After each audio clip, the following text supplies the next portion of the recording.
All in us Hi we are ITZY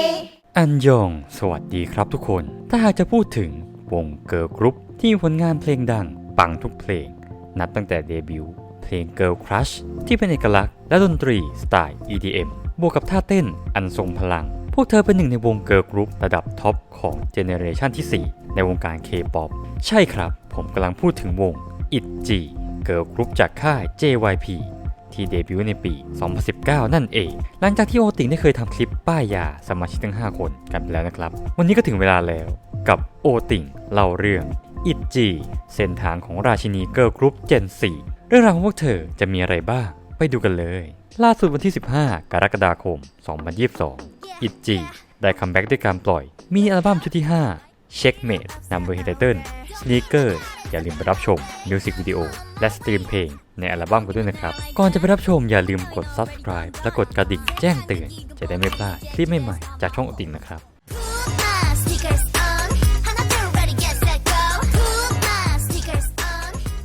จุดเริ่มต้นของITZYต้องเราย้อนไปถึงเด็กฝึกมากความสามารถอย่างอีแชรยองในปี 2013 แชรยองและพี่สาวอีแชยอนทั้งคู่ชื่นชอบในการเต้นและร้องเพลงมาตั้งแต่เด็กและมีความฝันที่อยากจะเป็นนักร้องไอดอลพวกเธอปรากฏตัวครั้งแรกผ่านรายการ K-POP Star ซีซั่น 3 ทั้งคู่สร้างความประทับใจเป็นอย่างมากกับเหล่าคณะกรรมการโดยเฉพาะกับทักษะการเต้นที่ไม่ธรรมดาเลยทั้งคู่ยังได้ร่วมแสดงกับผู้เข้าแข่งขันอีกหนึ่งคนคืออีแชยองซึ่งปัจจุบันได้เดบิวต์กับวงPurple Kiss ไปแล้วในสเตจเนมว่าแชอินก่อนที่สุดท้ายอีแชยองและพี่สาวอีแชยอนจะได้เข้าเป็นเด็กฝึกค่าย JYP ซึ่งขณะนั้นแชรยองอายุได้ราว 11 ปีต่อมาหลังจากเข้าเป็นเด็กฝึกค่าย JYP ในปี 2015 แชรยองและแชยอนก็ได้เข้าร่วมแข่งขันในรายการ 16 รายการเรียลลิตี้เซอร์ไววัลที่ทาง Mnet ร่วมมือกับทาง JYP ในการให้เด็กฝึกของค่าย 16 คนมาทำการแข่งขันกันเพื่อหาสมาชิกที่จะได้เดบิวต์ในนามเกิร์ลกรุ๊ปวงใหม่ของค่ายและในรายการนี้เองเราจะได้เห็นความสามารถของเด็กฝึกทุกคนรวมถึงแชรยองซึ่งเธอสามารถเข้าไปถึงรอบสุดท้ายได้ก่อนที่เธอจะพลาดโอกาสได้เดบิวต์กับ TWICE ไปอย่างน่าเสียดายคนต่อมาชินรยูจินเด็กฝึกที่ถูกแมวมองของค่าย JYP ทาบทามตั้งแต่เธอเรียนอยู่ชั้นมัธยม 1 ในงานแฟนมิทติ้งของ GOT7 ซึ่งหลังจากเข้าเป็นเด็กฝึกเธอก็เริ่มฉายแววความสามารถมากขึ้นเด็กฝึก2 คนต่อมาชินยูนาและฮวงเยจีทั้งคู่เข้าร่วม JYP ในปี 2015 โดยยูนาได้ถูกแมวมองของ JYP ทาบทามขณะที่เธอไปเป็นเพื่อนกับพี่สาวในงานแฟนมิทติ้ง B2B ส่วนเยจีผ่านออดิชั่นเข้าสู่ค่าย JYP โดยแสดงเพลง Like UR ของ TWICE เด็กฝึกคนสุดท้ายชเวจีซูหรือลีอาเธอผ่านออดิชั่นเบื้องต้นกับ SM Entertainment ก่อนที่จะไม่ได้เซ็นสัญญาเนื่องจากพ่อแม่ของเธอไม่เห็นด้วยซึ่งในเวลาต่อมาลีอาก็ได้ผ่านออดิชั่นของ JYP และฝึกฝนกับ JYP เป็นเวลากว่า 2 ปีในปี 2017 ยูนาและเลยูจินได้ร่วมแสดงวิดีโอซีรีส์ของ BTS Love Yourself Highlight Reels และในปีเดียวกันนั้นแชรยอง เยจี เรยูจิน และยูนาได้ปรากฏตัวเป็นสมาชิกของทีมเด็กฝึกหญิงในตอนแรกของรายการ Survival Stray Kids ทางช่อง Mnet สำหรับกลุ่มโปรเจกต์ที่เตรียมเดบิวต์บอยกรุ๊ปในชื่อ Stray Kids ในปี 2017 เช่นเดียวกันเรยูจินยังได้แข่งขันในรายการ Mix 9 ของช่อง JTBC รายการ Survival ของค่าย YG และรายการนี้เองที่ทำให้เรยูจินเป็นที่รู้จักมากขึ้นจากความสามารถที่โดดเด่นทั้งการร้อง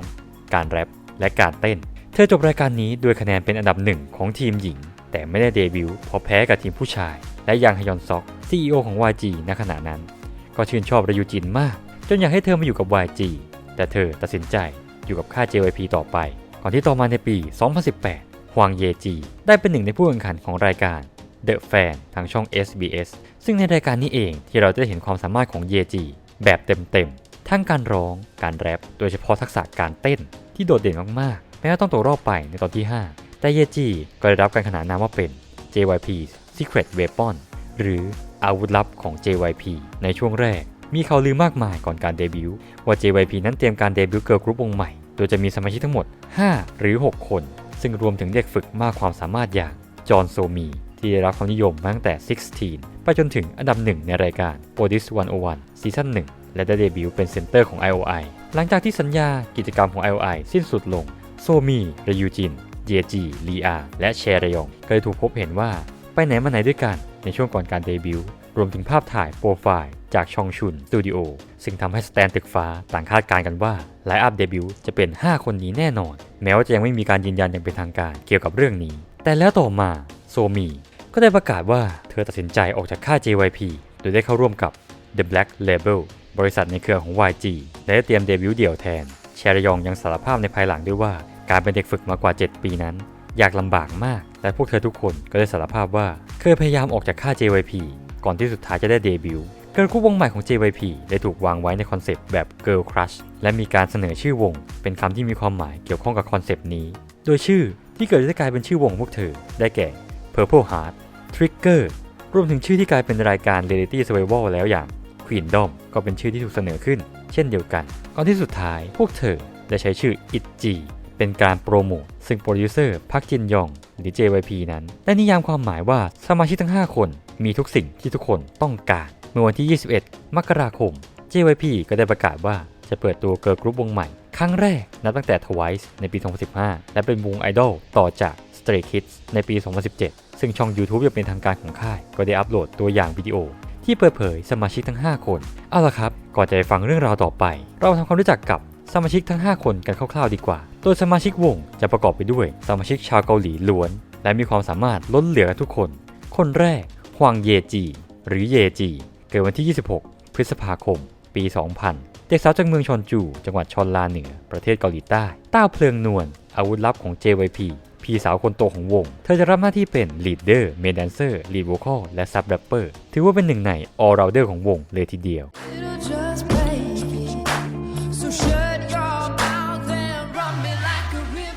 คนต่อมาช่วยจีซูหรือสเตทเนมลีอาเกิดวันที่ 21 กรกฎาคม ปี 2000 ที่เมืองอินชอนประเทศเกาหลีใต้หากเปรียบเทียบกับสมาชิกทั้ง 5 คนแล้วลีอาเป็นคนที่ได้เดบิวต์เร็วที่สุดตามระยะเวลาของการเป็นเด็กฝึกภายใต้สังกัด JYP เธอมีความสามารถในการพูดภาษาอังกฤษอย่างคล่องแคล่วเพราะเคยไปอยู่ที่แคนาดามาแล้วนอกจากนี้เธอยังมีชื่อภาษาอังกฤษด้วยในชื่อจูเลียชเวลีอารับหน้าที่เป็นเมนโวคอลของอิตจีเจ้าของฉายาฮันนี่ลีอาเสียงหวานป่านน้ำผึ้งโดยเฉพาะเพลงสากลที่ลีอานั้นขับร้องได้เพราะละมุนหูมากๆ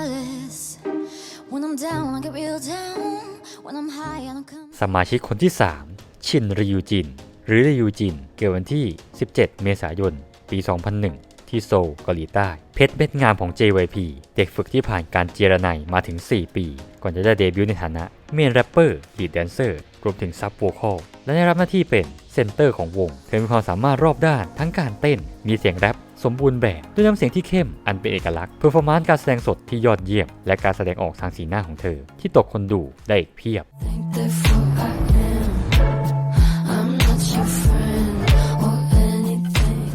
สมาชิกคนต่อมาอีแชรยองหรือแชรยองเกิดวันที่ 5 มิถุนายน 2001 ที่ยงอินจังหวัดคยองกีประเทศเกาหลีใต้เธอมีพี่สาว1 คนซึ่งก็คืออีแชยอนอดีตสมาชิกของไอจิวอนั่นเองทั้ง2 คนได้รับการเชิญชวนให้เป็นเด็กฝึกภายใต้สังกัด JYP ตั้งแต่ปี 2014 แชรยองรับหน้าที่เป็นเมนแดนเซอร์ซับโวคอลและซับแรปเปอร์เธอเป็นหนึ่งในศิลปินมากความสามารถโดยเฉพาะทักษะการเต้นและได้ผ่านรายการ Survival อย่าง K-pop Star 3 และ 16 มาแล้วเธอนั้นอดทนและรอคอยการเดบิวต์มานานโดยแชรยองใช้เวลาเกินกว่า 5 ปีในการเป็นเด็กฝึกก่อนจะได้เดบิวต์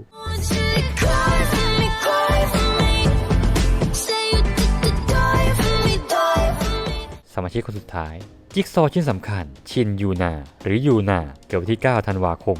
2003 ที่เมืองซูวอนจังหวัดคยองกีประเทศเกาหลีใต้ยูนาเด็กยักษ์อดีตนักกีฬาฟลอร์บอลของโรงเรียนผู้มาพร้อมกับรูปร่างสัดส่วนที่ดีราวกับนางแบบและมีความสูงถึง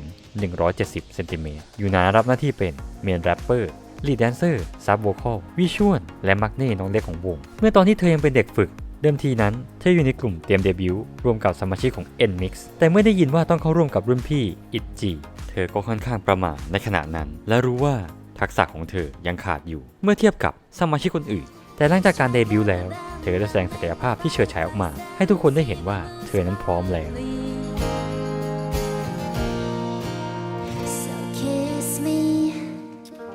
และแล้วในวันที่ 12 กุมภาพันธ์ 2019 ITZY ก็เดบิวต์ด้วยการปล่อยซิงเกิลอัลบั้มแรก It's Difference โดยมีเพลงไตเติ้ลคือ Dalla Dalla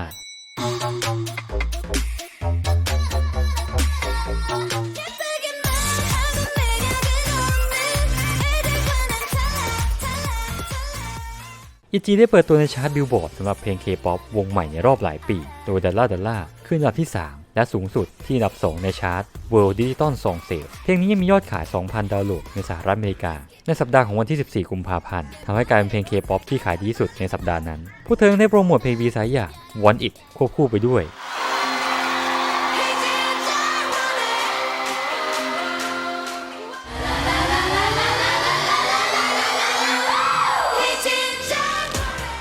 มิวสิกวิดีโอเพลง Dalla ก็กลายเป็นเพลงยอดนิยมอันดับ 2 บน YouTube ที่มีผู้ชม 17.1 ล้านครั้งใน 24 ชั่วโมงแรกหลังเผยแพร่ใน YouTube สร้างสถิติมิวสิกวิดีโอวงดนตรี K-POP ที่มีผู้ชมมากสุดในระยะ 24 ชั่วโมงแรกตามรายงานของ Billboard ณ ขณะนั้นโดยวันที่ 21 กุมภาพันธ์ 8 วันหลังจากเดบิวต์ ITZY ก็ชนะรายการเพลงครั้งแรกผ่านรายการ M Countdown ซึ่งทำลายสถิติเกิร์ลกรุ๊ปที่ได้รางวัลจากรายการเพลงเร็วที่สุดณขณะนั้นและ Dalla ยังได้รับรางวัลในรายการเพลงถึง 9 ถ้วยแบ่งเป็น 2 ถ้วยจาก M Countdown 2 ถ้วยจากโชว์มิวสิคโค2 ถ้วยจาก Music Bank และ 3 ถ้วย Triple Crown จาก Inkigayo และมิวสิกวิดีโอเพลงนี้ยังกลายเป็น MV เพลง K-POP ที่มียอดวิวถึง 100 ล้านครั้งเร็วที่สุดบน YouTube ณขณะนั้นจากเสน่ห์ของเพลง Girl Crush ที่เป็นเอกลักษณ์และดนตรีสไตล์ EDM อันทรงพลังได้รับการตอบรับอย่างดีจากผู้ฟังหลังจากเดบิวต์มาได้แค่ 5 เดือนเท่านั้น ITZY ก็ได้ประกาศชื่อแฟนดอมอย่างเป็นทางการในชื่อ MITZY ซึ่งมีที่มาจากภาษาเกาหลีที่แปลว่าเชื่อหรือไว้วางใจซึ่งก็คือ ITZY เชื่อ MITZY เท่านั้นการประกาศชื่อแฟนดอมครั้งนี้ถือเป็นการส่งสัญญาณในการคัมแบ็กครั้งต่อไป ITZY สานต่อความปังอย่างต่อเนื่องในวันที่ 19 กรกฎาคม 2019 พวกเธอได้คัมแบ็กด้วยการปล่อยมินิอัลบั้มแรก It's Icy ซึ่งนำโดยไตเติ้ล Icy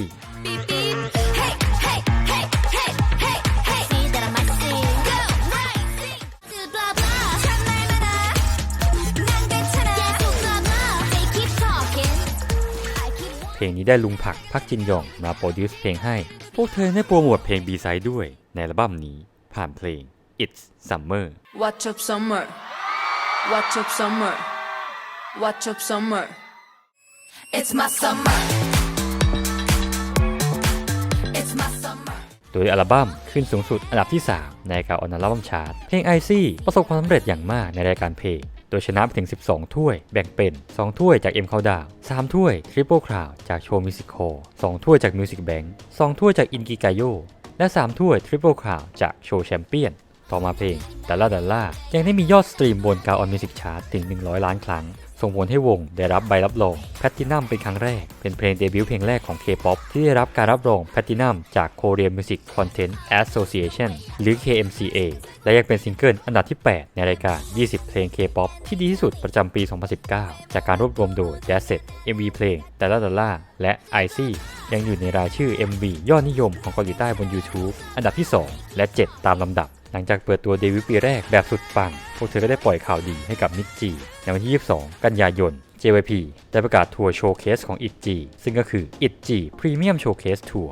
ITZY ทัวร์นี้เริ่มต้นที่จาการ์ตาในวันที่ 2 พฤศจิกายนและได้ไปเมืองต่างๆในเอเชียรวมถึงประเทศไทยด้วยและยังได้กลับมาประเทศไทยอีกครั้งใน KCON Thailand 2019 พวกเธอแสดงตลอดสิ้นปี 2019 และโชว์เคสในอเมริกาสำหรับการแสดงอีก 5 รายการในเดือนมกราคม 2020 อีกด้วย ITZY ได้สร้างชื่อเป็นหนึ่งในวง Rookie Girl Group ที่ดีที่สุดประจำปี 2019 ได้กวาดรางวัลศิลปินหน้าใหม่ยอดเยี่ยมหลายรางวัลในปีนั้นพร้อมทั้งกวาดถ้วยรางวัลอีกหลายรายการนับตั้งแต่เดบิวต์ไม่ว่าจะเป็น The Rookie Award จากงาน Soyibada Best K Music Awards ดิจิตอลบอลสั่งเพลง Dalla และ Rookie of the Year จากงาน Golden Disc Awards ครั้งที่ 34 Best New Female Artist จากงาน 2019 Melon Music Awards และ Best New Female Artist จากงาน 2019 Mnet Asian Music Awards New Artist Award จาก Seoul Music Awards The Female New Artist จากงาน Genie Music Awards New Artist of the Year Digital Gaon Chart Music Awards Global Rookie Top 5 จากงาน V-Live Awards เป็นต้นเข้าสู่ปี 2020 ITZY ได้มีรายการ Paris A ITZY เป็นรายการเรียลิตี้จำนวน 5 ตอนออกอากาศตอนแรกทางช่อง Mnet ในเดือนมกราคม 2020 โดยจะเป็นรายการที่บันทึกการเดินทางของสมาชิก ITZY ทั้ง 5 คนขณะที่พวกเธอกำลังสำรวจกรุงปารีสประเทศฝรั่งเศสเป็นเวลา 100 ชั่วโมงพวกเธอคัมแบ็กอีกครั้งในวันที่ 9 มีนาคมด้วยการปล่อยมินิอัลบั้มชุดที่ 2 It's Me ซึ่งประกอบไปด้วย 7 เพลงโดยเพลงไตเติ้ลคือ Wanna Be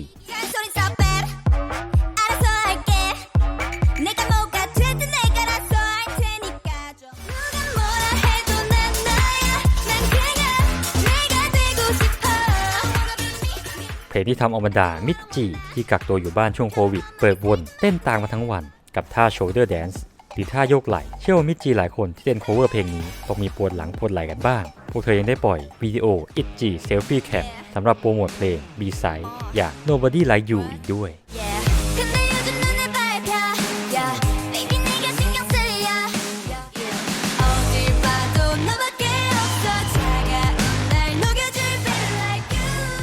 อัลบั้มนี้ได้ร่วมงานกับดีเจและโปรดิวเซอร์ชื่อดังหลายคนโดยได้เปิดตัวอัลบั้มที่อันดับที่ 1 ในกาออนอัลบั้มชาร์ตของเกาหลีใต้ทำให้เป็นอัลบั้มแรกของ ITZY ที่ขึ้นอันดับ 1 ของประเทศนอกจากนี้อัลบั้มนี้ยังเปิดตัวอันดับที่ 5 ในชาร์ต Billboard World Albums และ ITZY ยังเดินหน้าคว้ารางวัลชนะรายการเพลงอีก 8 ถ้วยแบ่งเป็น 3 ถ้วย Triple Crown จาก M Countdown และอีก 3 ถ้วยจาก Inkigayo 2 ถ้วยจากโชว์แชมเปี้ยน ITZY ยังได้เปิดตัว Official Light Link ซึ่งมีรูปร่างเป็นวงแหวนแตกต่างจากแท่งไฟของวงอื่นเป็นแท่งตรงนับว่าเป็นนวัตกรรมใหม่แห่งวงการ K-POP เลยก็ว่าได้ต่อมาวันที่ 17 สิงหาคม ITZY ก็ได้คัมแบ็กอีกครั้งกับการปล่อยมินิอัลบั้มชุดที่ 3 Not Shy ซึ่งจะประกอบด้วย 6 เพลงพร้อมกับ MV เพลงไตเติ้ล Not Shy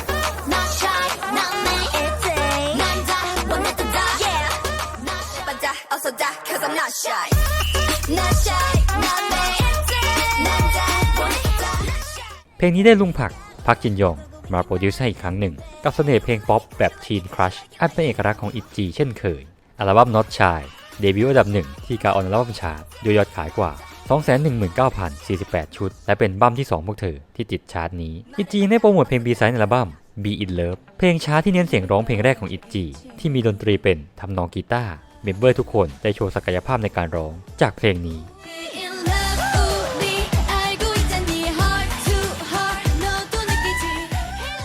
ซึ่งพวกเธอได้ปล่อยสเปเชียลวิดีโอตามมาด้วยคลิปนี้สร้างขึ้นจากความรักและการมีส่วนร่วมของมิจจิซึ่งพวกเธอไม่ได้สร้างรายได้จากวิดีโอนี้และอีกหนึ่งเพลงที่โอติ่งชอบมากในอัลบั้มคือเพลง Surf ใครไม่เคยฟังไปรับฟังกันได้โดย ITZY และ IU ยังคัฟเวอร์เพลงด้วยกันมาแล้วด้วย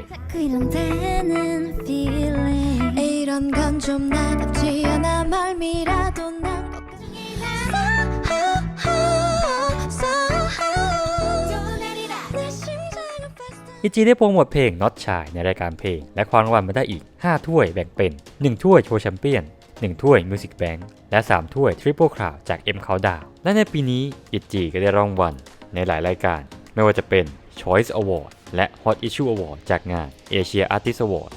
2020 Digital Bonsang เพลง Wannabe จากงาน Golden Disc Award ครั้งที่ 35 ประจำปี 2021 New K-Wave Artist Award Solibada Best K-Music Award 2020 World K-Pop Rookie จาก Gaon Chart Music Award เข้าสู่ปี 2021 ในช่วงต้นปี ITZY ได้ปล่อยดิจิตอลซิงเกิลอัลบั้มภาษาอังกฤษชุดแรกของวง Not Shy ที่อัดแน่นไปด้วยเพลงไตเติ้ล 4 เพลงในเวอร์ชันภาษาอังกฤษรวมถึงได้ปล่อย MV เพลง Not Shy เวอร์ชันตัวการ์ตูน 3 มิติ Sepetto อีกด้วย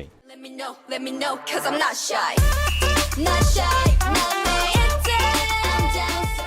ก่อนที่ต่อมาวันที่ 20 มีนาคม ITZY ได้ปล่อยดิจิตอลซิงเกิลเพลงใหม่ Trust Me MITZY ซึ่งเป็นส่วนหนึ่งของกิจกรรมสตรีมสดระดับโลกครั้งแรกของพวกเธอโดยเป็นแฟนซองสุดพิเศษเพื่อเป็นของขวัญจากใจITZYถึงเหล่ามิจจิทั่วโลกพวกเธอได้ร้องเพลงนี้เป็นเวอร์ชันภาษาอังกฤษเพื่อตอบแทนความรักกำลังใจและแรงสนับสนุนจากทั่วโลกตอบแทนความเชื่อใจบรรดาแฟนๆอย่างชื่อเพลง Trust Me MITZY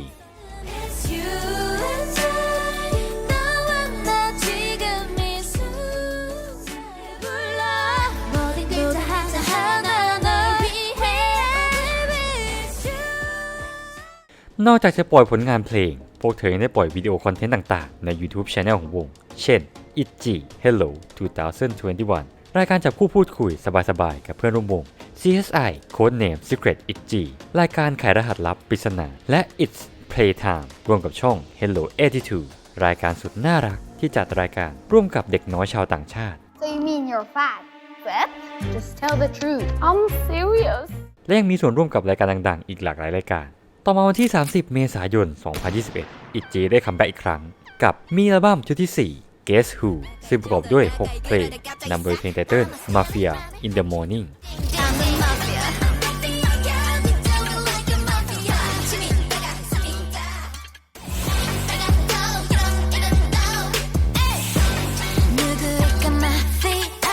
พร้อมทั้งยังมีโชว์เคสและแสดงเพลง B-Side Sorry Not Sorry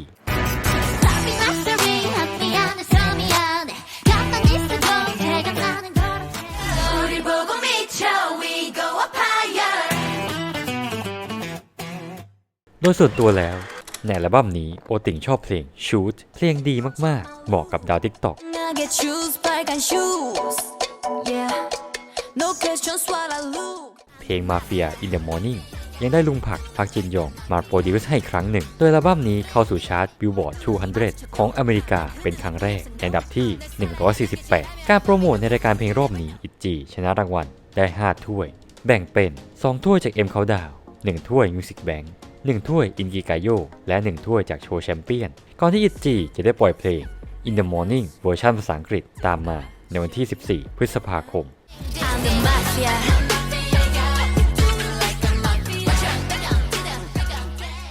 ก่อนที่วันที่ 1 กรกฎาคมอิจิได้ปล่อยซิงเกิล Collaboration ร่วมกับคิมดาวีซึ่งเป็นส่วนหนึ่งของโปรเจกต์ How to Have a Good 2021 ใน ITZY X Kim Davi ผ่านเพลง Break Ice Common sense breaker 우리 막는 뻔한 생각 다 깨버려 깨버려 깨버려 깨버려 나를 믿을 수만 답이지 그런데 ก่อนที่วันที่ 1 กันยายนอิจิจะได้เดบิวต์ในประเทศญี่ปุ่นอย่างเป็นทางการภายใต้การโปรโมทของ Warner Japan ด้วยมินิอัลบั้มญี่ปุ่นชุดแรก What's ITZY ซึ่งประกอบด้วย 5 เพลงไตเติ้ลในเวอร์ชันภาษาญี่ปุ่นก่อนที่ในวันที่ 24 กันยายน 2021 อิจิจะได้คัมแบ็กโดยการปล่อยอัลบั้มเต็มชุดแรก Crazy in Love ประกอบไปด้วยเพลงทั้งหมด 16 เพลงซึ่งนำโดยเพลงไตเติ้ล Loco 난 거울이야 굳이 쉽게 말하자면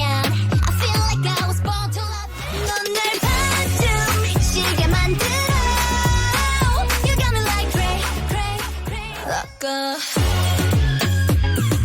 I'm getting loco loco loco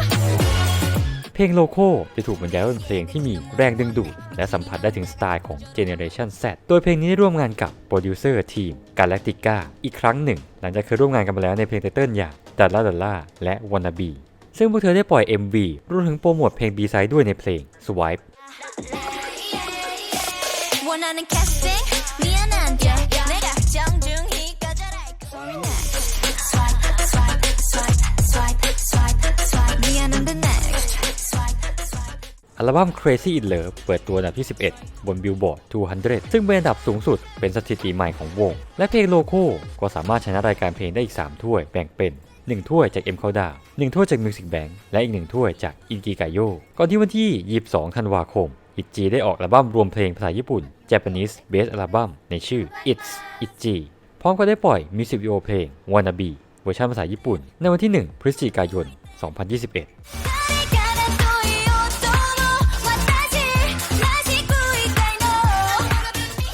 และ MV เพลง Loco Japanese Version ตามมาในวันที่ 30 พฤศจิกายนสิ้นปี 2021 อิจิก็ได้รับรางวัลประจำปีเหมือนเช่นเคยไม่ว่าจะเป็น Discovery of the Year จากงาน Seoul Music Awards ครั้งที่ 30 Artist of the Year บอนซังจาก The Fact Music Awards ครั้งที่ 4 ก่อนจะเข้าสู่ปี 2022 อิจิได้ปล่อยเพลง Weapon เพลงภารกิจสุดท้ายสำหรับรายการ Street Dance Girl Fighters โดยทีมที่เต้นเพลงนี้ก็คือทีม Union and Floor Never question I got no doubts 절대 후회하지 않게 it's my time Don't believe me surrender Weapon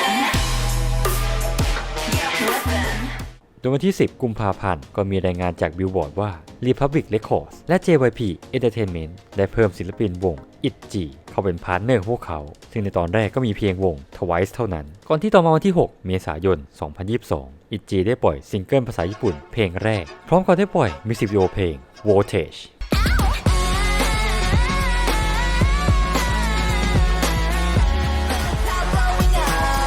Bring my voltage up Boom boom power burning up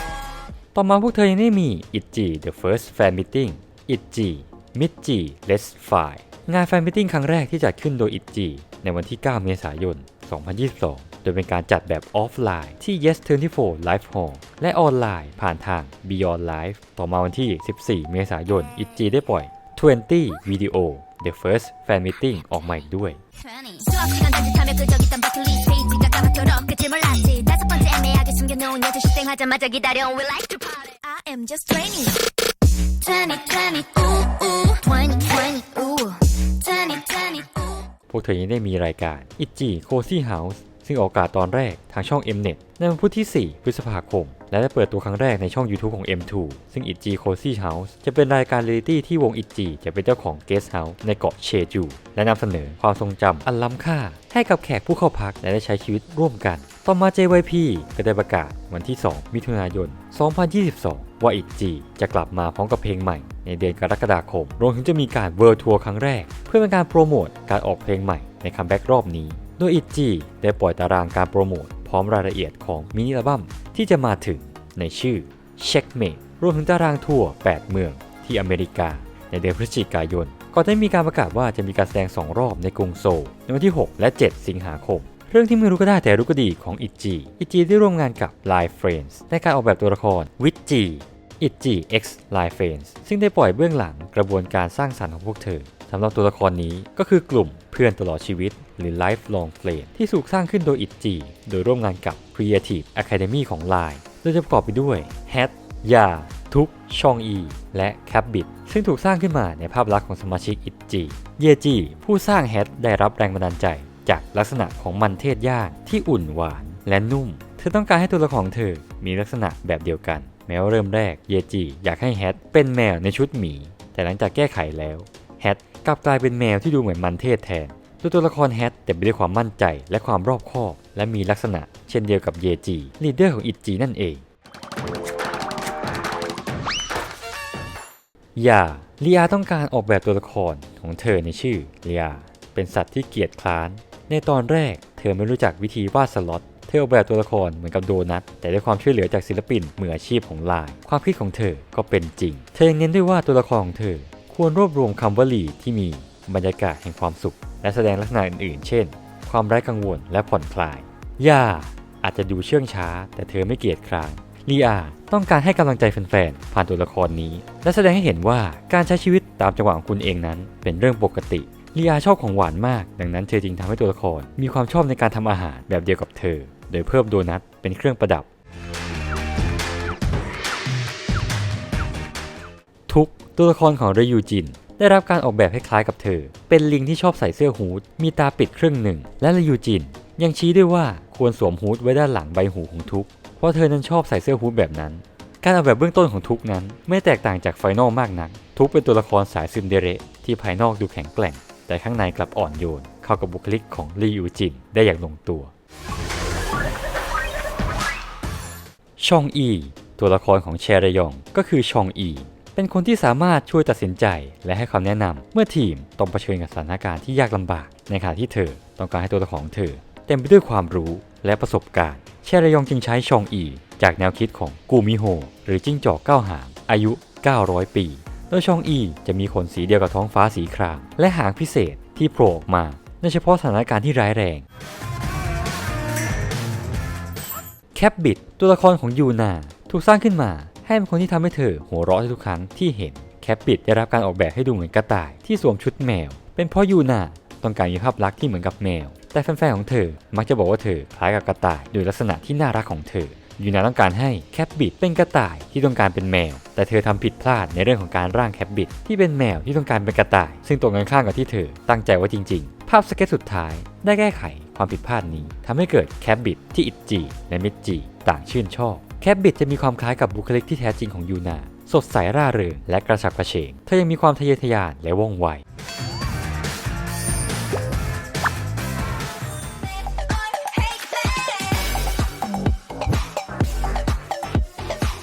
จุดแข็งของวงที่ทุกคนนึกถึงต้องเป็นเพอร์ฟอร์แมนซ์ของพวกเธอITZYมีแนวการเต้นที่แข็งแกร่งได้รับการยอมรับในหมู่ไอดอลชายและหญิงทักษะการเต้นโดยเฉลี่ยของวงได้รับการยกย่องอย่างสูงและการออกแบบท่าเต้นที่ทำให้นำไปเต้นตามได้ยากมากโดยเฉพาะอย่างยิ่งกับเยจีแชรยองและเรยูจินที่เป็นที่พูดถึงด้วยทักษะที่ไม่มีใครเทียบได้มาตั้งแต่ก่อนเดบิวต์การแสดงในรูปแบบวงก็ยอดเยี่ยมมากสมาชิกในวงมีความสามารถในการแสดงเดี่ยวได้เพราะสมาชิกแต่ละคนมีแนวการเต้นที่เป็นเอกลักษณ์ยกตัวอย่างเช่นมีสมาชิกถึง3 คนใน Studio Dance Artist of the Month ซึ่งมีคลิปโซโล่ของเยจีแชรยองเรยูจินรวมถึงวิดีโอ Mix and Max เยจีแอนเรยูจินและตั้งแต่เพลง Wanna Be กลายเป็นเพลงฮิตสำหรับการเต้นผ่านช่อง Studio Shum ITZYได้รับฉายาว่า Daughter of Shum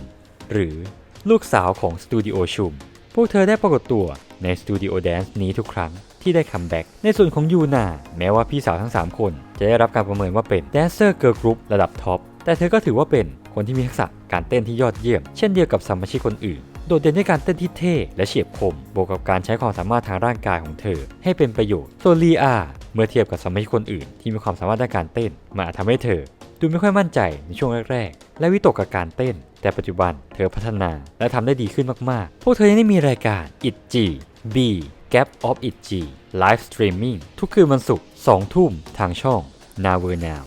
พวกเธอยังได้เป็นพรีเซนเตอร์ให้กับแบรนด์หลากหลายแบรนด์ไม่ว่าจะเป็น Maybelline New York Louis Vuitton MAC Cosmetics รถยนต์เกียร์แบรนด์เสื้อผ้า Anda Lotte Duty Free Shopee Thailand Oreo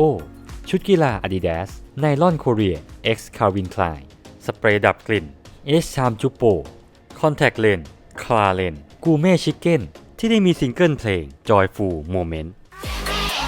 Yeah yeah yeah chicken juicy yeah juicy yeah Yeah yeah yeah go make it yeah เครื่องดื่มนม Ultra Milk แอปพลิเคชันเพลง Spotify ถ่ายแบบนิตยสาร Harper's Bazaar Korea ร่วมกับแบรนด์ Burberry ถ่ายแบบนิตยสาร Elle Korea ร่วมกับแบรนด์ Burberry และถ่ายแบบนิตยสาร Vogue Korea ร่วมกับแบรนด์ Louis Vuitton เป็นต้นITZYได้เป็นแบรนด์แอมบาสเดอร์ให้กับทีมเบสบอล LG Twin Seoul พร้อมทั้งมีโชว์พิเศษรวมถึงขว้างลูกเปิดสนามอีกทั้งยังมีผลงานร่วมงานกับโปเกมอนเพื่อโปรโมทเกม Pokemon Legends Arceus โดยได้มีการประกาศเพลงที่ใช้ในโปรเจกต์ซึ่งก็คือ Wannabe Won't pretend to be someone I'm not yeah I'll be staying true to myself และล่าสุดวันที่ 15 กรกฎาคม 2022 ITZY ได้คัมแบ็กด้วยการปล่อยมินิอัลบั้มชุดที่ 5 Checkmate ซึ่งจะประกอบด้วย 7 เพลงนำโดย Hinterton Sneakers อย่าลืมรับชมมิวสิกวิดีโอและสตรีมเพลงในอัลบั้มด้วยนะครับ 새롭게 뛰고 싶어 다른 사람 시선들 don't care now 어디까지 가게 될지 모르지만 일단은 start right now Put my sneakers on 하나 둘 ready get set go Put my sneakers on เป็นไงบ้างครับกับเรื่องราวของวง ITZY นี่เป็นแค่เรื่องราวส่วนหนึ่งเท่านั้นที่โอติ่งรวบรวมมาชอบผลงานไหนของ ITZY กันบ้างคอมเมนต์บอกกันได้หากมีพลาดอะไรขออภัยด้วยนะครับสุดท้ายอย่าลืมกดไลค์กดแชร์กด Subscribe และกดกระดิ่งแจ้งเตือนเพื่อเป็นกำลังใจให้พวกเราโอติ่งด้วยนะครับอันยอง